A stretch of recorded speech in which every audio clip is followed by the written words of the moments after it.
So then once again, thank you all for joining us this afternoon / evening for our primary sources in teaching with teaching online webinar series.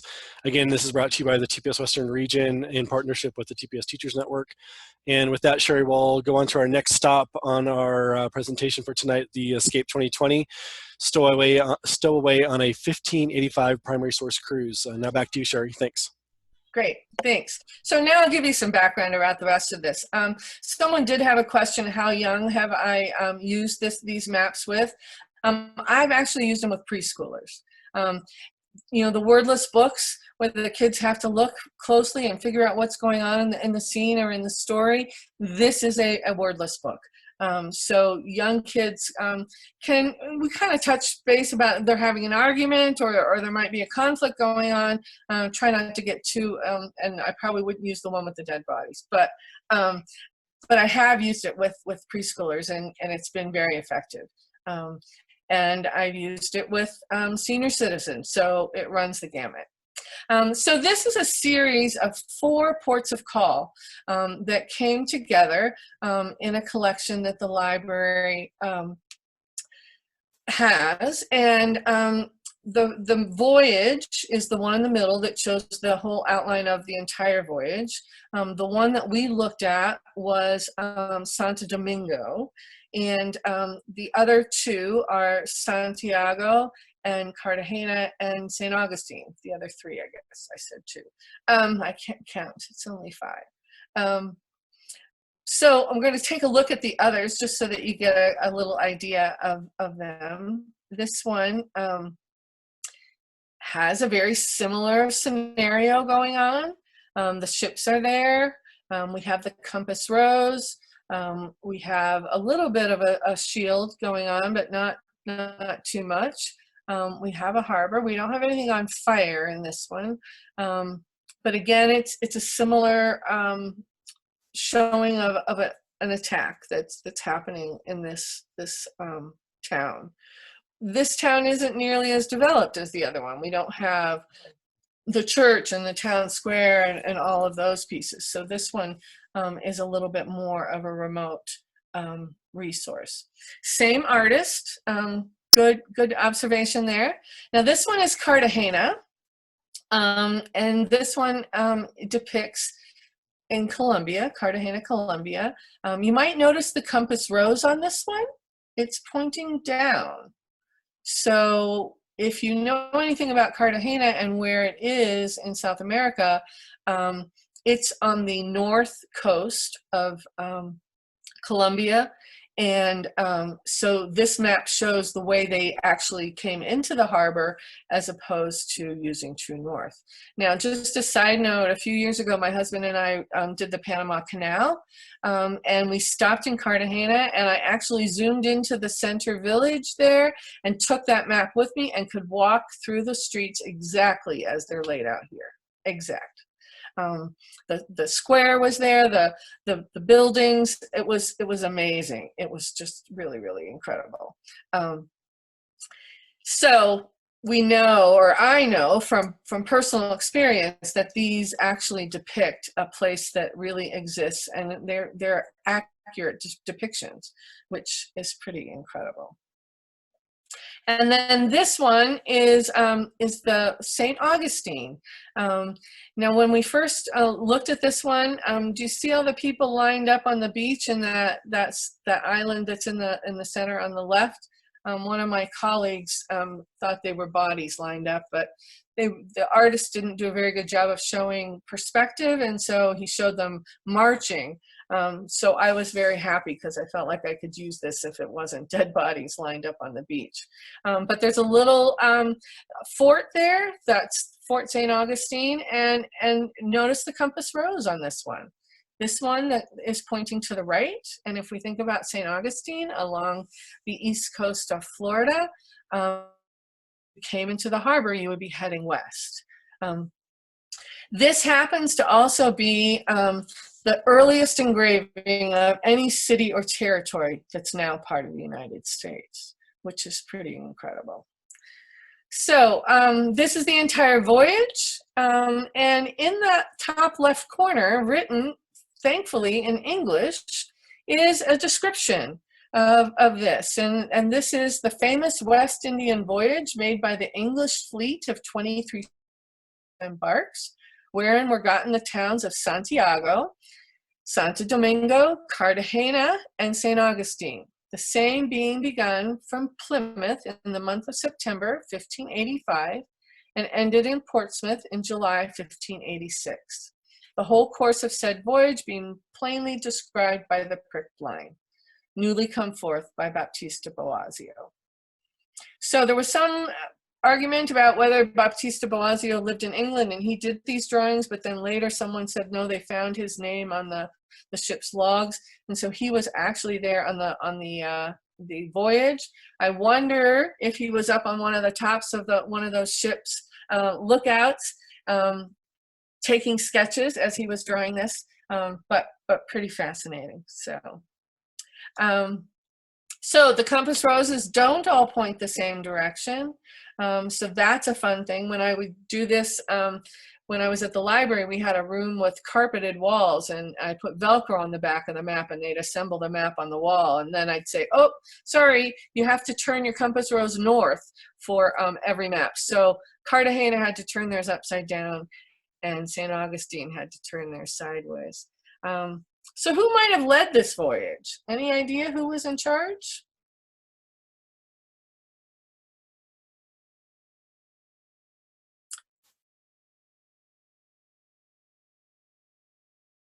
Because it doesn't really tell us in the description there. It just says it's the English fleet. I wonder if anyone wants to wager a guess. It's a safe environment. I'll give you a hint. Sir Francis Drake is who was the leader of this voyage, and these were attacked on the Spanish settlements by the English fleet. So that was the reason for the voyage. The purpose of the map. What were they trying to do when they got home? They wanted to share what they were doing. So it was pretty much a PR campaign to try to show the English, look at what a great thing we had done. So the audience would have been the English people, the people of Britain, to say, you know, wasn't this a great thing that we did? Now, you notice the alphabet letters. I'm glad that you noticed that. It drove me nuts because I knew that had to be a key of some sort. Yet none of these maps that are part of the J. Kislak collection had any kind of key with them. But I did discover a very similar map. This one looks very similar, but colors are a little different. And this one's available at the World Digital Library of St. Augustine, and it has a key at the bottom. I'll zoom in on some of this. And so A, the place where the whole fleet came to anchor. B, the place where the pinnaces and shipboats did set us on shore. C, a beacon or high scaffold standing on the sand hills wherein the Spaniards did use to discover ships at sea. So this goes through step by step of the entire attack and happened in a chronological order of everything that they did. So you could use this in conjunction with the original maps and have kids write a key for the other maps that we don't have a key for. But I felt like I hit the jackpot when I discovered this. I would love to know, and I've done some research but haven't come up with anything, and I've asked the specialists at the library's geography and map division if there's a key to any of the others. And I've come up empty, but I think someone needs to fund my research so I can go to Europe and see what I find. How might you use this as a lesson? Other ideas? Some of you have been writing down suggestions and ideas of how you might use it. I think it could work really well with online learning like what we're doing today. So I thought it would be fun to just give you an example of how I use it in a face-to-face setting, but with the modification of online. So this lesson is on the library's website. So we're going to look at some of the library's resources. This is a lesson plan that's on the loc.gov/teachers. If you go to classroom materials and lesson plans and then look at maps and geography, this shows up as Drake's West Indian Voyage. The very first link is the preparation, overview, then preparation, procedure, and evaluation. So under preparation, it will print each of those 5 maps in 9 pages. So that's what I said I use when I pass those out for students, so that they each have a piece of a map. So if you have, I usually use the 4 villages, and so times 9, you've got quite a few, I think plenty for a class. And then on the second day, we would analyze the entire voyage so that they have a sense of what's happening in all of them. But the suggestions are that you could do follow-up research, descriptive writing from points of view, create a key for the map. How does Spain remember Drake? They call him Draco, like Draco Malfoy. How does England remember Drake? Oh, he's a hero. And what was happening at this time? How did this affect U.S. history? So it's a fun one, and I've really enjoyed my time using it. The TPS Network, hopefully you all are familiar with the TPS Network. But we have a section called Maps and Geography with other suggestions and ideas that you might be able to use. It was a place to put some of my favorites and ones that other people have come up with, which has been really, really fun. So take a look at the TPS Network Maps and Geography and join a group and share your ideas. I think you'll find something interesting. The Library of Congress has a reading room for the Geography and Map Division. From this site, you probably wouldn't go here very often, but they have a great blog, and they have some digital online collections. So this is the link for researchers to go to the reading room. You can also go to just your search, loc.gov, and do a search. The thing that a lot of people miss are all of the things that are there along the left-hand side that you can see. I just put in map because I wanted everything to show up, but 38,000 items are available online. Now, that's not anywhere close to the 426,000 items that the library holds, but it's a good start. There's quite a few there to choose from. Some of them do have some background information. So if we have time and we go in online, I'll actually show you that. You can search by date too. So notice along that left-hand side, there are 225 maps that were created between 1600 and 1699. Only 82 that were 1500 to 1599, and as you go further down, you can see that the number actually dwindles. But there's a lot of great resources. So you can search by that and browse through and take a look at what's there. You can also search by location. Some of the other sources that you couldn't see on that screen is that things that are part of something else. So if there's a set of Civil War maps, it would be part of that collection. If it's part of World War II maps or part of other collections. You can also search by contributor, who donated these maps, what subject they might cover, and you can even search by language. By the way, this map that's on this screen now is a portalon chart, which is what they use to navigate. And they're always very interesting with lots of, I mean, how many compass roses do you see on here? It was, if you're looking for a fancy compass road, you've got a lot to choose from this one. But portalon charts are very fun. So at this point, I'll answer any questions you might have. This is my contact information. Feel free to send me an email if you want more information, or if you want to, you know, ask specific questions that you didn't want to put on the chat, that would be fine. My plan is right now to go online and actually take us live on the library's website. So unless there's questions specific right now, I'll just pause a minute and let you jot down questions that you might have.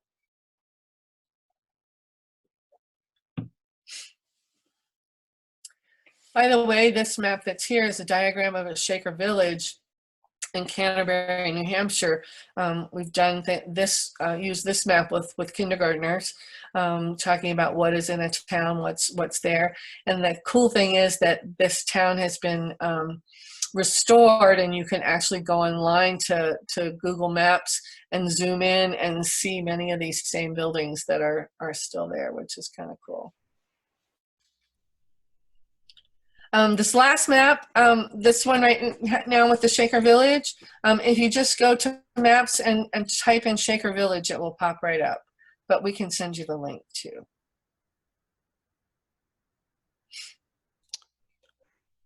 Yes, Sharon, it looks like, where was that? I already scrolled past. Somebody asked if we could share the, if this is being recorded, if we can share it. And yes, it's being recorded, and we will share that information on the TPS Western Region's YouTube channel, but we'll also post it on the TPS Teachers Network and get it out in our newsletters in the near future. So it's been taking us about a couple days to get those up. Great, great. So we've got about 15 minutes left, so I'm going to escape out of the PowerPoint. Let's see, you want to do this little commercial before we go live, Keith? We can come back to it, but yeah, that's the link out to the URL to get the professional development certificate. Again, just a short reflection and then some contact information so we know where to send it. But we'll flash this up at the end as well. So if you can just minimize this thing, go to your browser if you want, Sherrie. Okay. All right, so we'll get rid of this.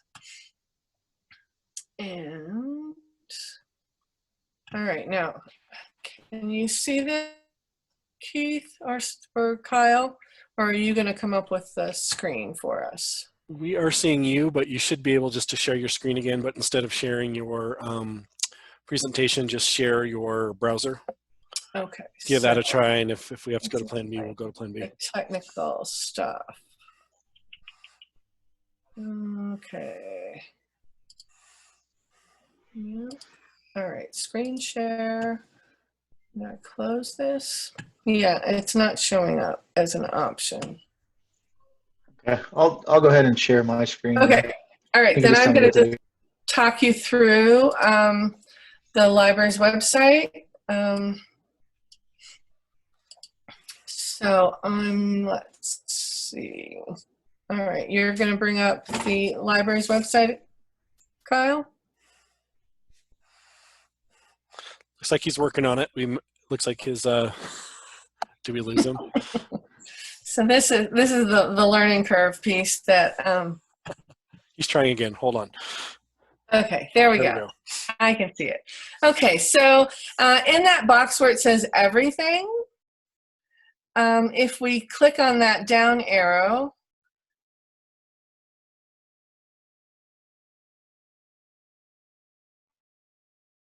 so we're up to the search box, and we're looking at that down arrow. Yeah, very good. And we can scroll down to maps. And then let's type in Drake, just D-R-A-K-E. And then search. So this pops up right away. If we scroll down a little bit more, you might see a few other things that might have to do with Drake. But obviously we're most interested in that top one. So if we click on Map and Views Illustrating Sir Francis Drake, it comes up with this scene first, which is St. Augustine. But if you click on that View 5 Images in Sequence, then it will show you that screen with all 5 maps. So any one of these that you want to zoom into, you can. So let's pick St. Augustine and just click on that one. And it will show us the whole map. We can use those control buttons on the right to go plus or minus, or we can just use our mouse and zoom in. And we can zoom into pretty good detail. If you zoom all, you can see all those people on the marching. Again, the flag, which is the flag of St. George, which is the flag from Britain. So they're doing their marching. They're coming up through that little island. They apparently have brought their cannons, and they're shooting across the water to the fort that's across the way there. The flags there at the fort you see are the red X's, which are the cross of St. Andrew, which is the cross of Spain. But their fortification wasn't very big, especially when we compare that to that first village and the whole walled city that we had. But again, you see those alphabet letters, H. Fortunately, we have that map from the World Digital Library that came from the archive, so we can actually look at that key. So as we zoom back out, you can go to other sections of the map, but for an online whole class activity, you could actually follow along with this. So as we back out this and go back to our main screen there with the 5 maps, as we scroll down, this is the bibliographic record that says the map and views illustrating Sir Francis Drake's West Indian Voyage 1585 to 86. I think most of you know that if it's in the brackets, it's just a librarian that's giving a description.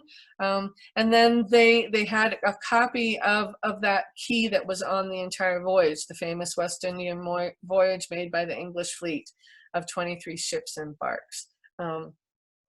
And then a lot of Latin. So if you know Latin or you have access to that, those were what was written on those other maps. The subject headings could be really helpful. We can see that they're the places, the Santiago is in the Cape Verde Islands, Santo Domingo, which is part of the Dominican Republic, Great Britain, naval tutors. So these subject headings might help, and then you can also check on the notes, which again gives us a little bit more information. The maps and views, it says, were created to illustrate Biggs and Croft's summary and true discourse of Sir Francis Drake's West Indian Voyage, which was a book that was produced that had little drawings of these maps, and then these other maps would have been larger ones. I was hoping that the book would have the keys for the other ones, but it sadly does not. So, and as you scroll down, you can see a little bit more about the actual description of the size, 21 by 50 or 41 by 54 centimeters. That's really important. You can have a map with incredible detail that's just really, really tiny, and some that are large. This one isn't overly huge, but it's these are on display in the library's exhibition area just outside the special room where the Waldseemüller map is located. So, and as you scroll on down, there's more description that it's in English and Latin. And information about it. So citing these, again, hopefully you know that's there, but that's a really helpful tool for you to know that your students can access good citations for these items. Now, at the bottom of this, I love where they have more maps like this. This is something that the Geography and Map Division does. There's probably some sort of algorithm that it picks maps that you've similar, but sometimes some of the maps that I use on the TPS Teachers Network come from this more maps like this. It's like, oh my gosh, look at this one. This one's cool. That one's cool. If you want to scroll down just a little bit more, we'll see what else they have there. So something else about a St. Augustine, and then this true discourse, which is the book that I mentioned. So that is the Geography and Map Division, searching for items. If we go back to that search box at the top, we can click back to the main search, and this time we can put in Shaker Village.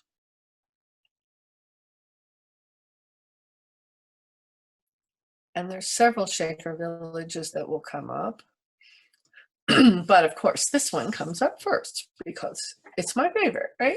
But there are some other maps of some other Shaker villages. We can just zoom into this one if you want. I'm going to actually open that.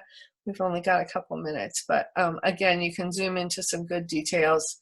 And it says that it's written by someone who really isn't a map maker, but that he tried his hardest. There's a rather ornate coupe on this building that is like, what is that? It looks like a hot air balloon. But like I said, if you go to Google Maps and just put in the name of this town, you can actually see that building that still exists, which is really cool. So I would like to take you to the teacher page so that you can see some of the other resources that are there. So if we get out of this and back to the main library page, there's a link there for teachers. And if we go to classroom materials on the left side and lesson plans, and then these are topics. We can jump to the topic, but the top one of that second column is maps and geography. And since that's the focus, we'll just hop there.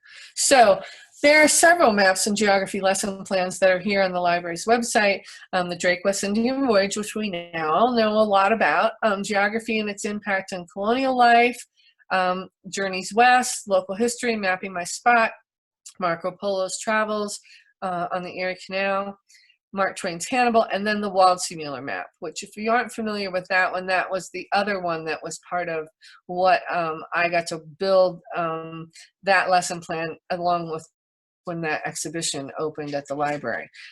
This map was earth-shaking. If you don't know anything about it, I encourage you to take.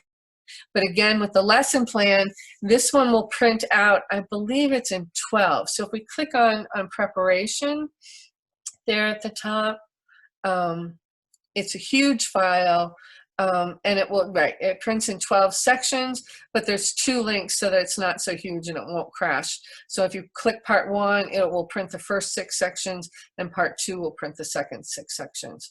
And again, there's a teacher's guide. There's all kinds of resources about this. This collection, this map was purchased by the library, and I believe 2001 for $10 million. And some of the people in the map division cringe every time they hear it, but the librarians refer to it as America's birth certificate because this was the first map that had a landmass labeled America. So that's some homework for you to do if you want to take another journey. So I'm really happy that you came along with us on this, this little excursion to the Caribbean. And fortunately, we're not going to catch any illnesses on the way. So again, if there's other questions that you have or comments, I'd love to hear if this sparks some ideas about how you might use this that might be different from what I was sharing. But I think maps are a fun resource to use with kids.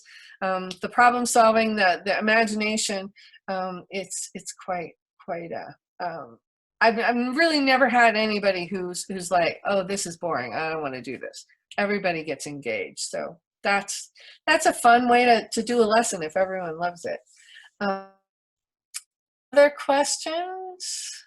I'm looking at the chat here to see what else people have written up. Oh, I've got 17 new messages. Oh, I didn't know to scroll. Let's see, other questions. I'll save you a little time, Sherrie. Just a lot of thank yous and thank yous. Okay, good. I think we're about at the top of the hour, so we'll continue scanning for questions. But I just wanted to say thanks Sherrie for taking us on that little voyage tonight. That's always fun to have you guide us through some interesting maps. I love the St. Augustine ones. I think of the fort there. Is that the fort that's still there?